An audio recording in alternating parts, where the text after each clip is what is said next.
Hello everyone, welcome back to my YouTube channel. আজ আমরা চলে গিয়েছিলাম আমাদের রাস্তায় ঘুরতে।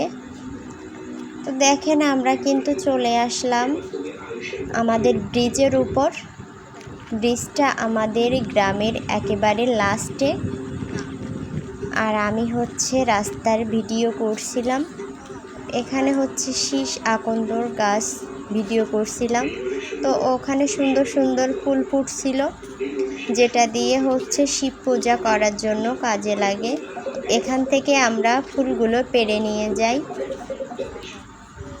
আর তখন কিন্তু গোধূলি নেমে আসছিল, বিকেল টাইমের একটু পর পর মতো অবস্থা।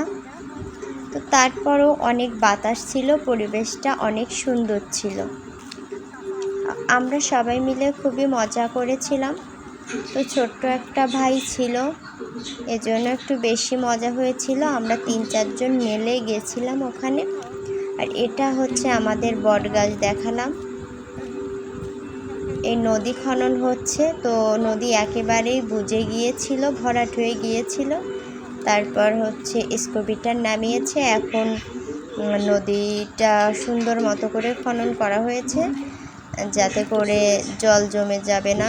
বৃষ্টি হলেও বৃষ্টির জল নেমে যাবে সব জায়গা থেকে। আমাদের এই ব্রিজটা কিন্তু খুবই সুন্দর। আমি যখন আসি তখনই ব্রিজের উপর ভিডিও করতেই থাকি। এখানে বৃষ্টির কারণে এই নদীর পাড়ের মাটিগুলো একটু বেশি ভেজা হয়ে গিয়েছে, তা না হলে হেঁটে আপনাদের দেখিয়ে দিতাম। দেখতে অনেকটা ভালো লাগছিল। তো লাইট কমে গেছিলো, এজন্য আমি সুন্দর মতো করে ক্লিয়ার করতে পারিনি। আর এখানে দেখেন কাটা ঝাড় ছিল। তো কাটা ঝাড় কে কে চেনেন বন্ধুরা?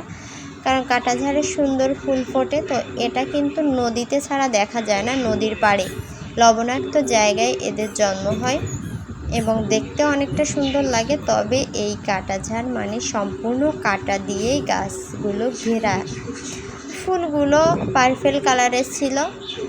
আমি দূর থেকে ক্যামেরা করছিলাম। এখানে আমরা অনেকটা সময় কাটিয়েছিলাম। তারপর দেখছিলাম যে আমাদের গ্রাম এলাকায় কিন্তু অনেক ঘের সবাই করা হয়। তো এখানে যাদের ঘের তারা পেঁপে গাছ লাগিয়েছিল, মনে হয় পাকা হলে পেকে গেলে তারপর কাটে।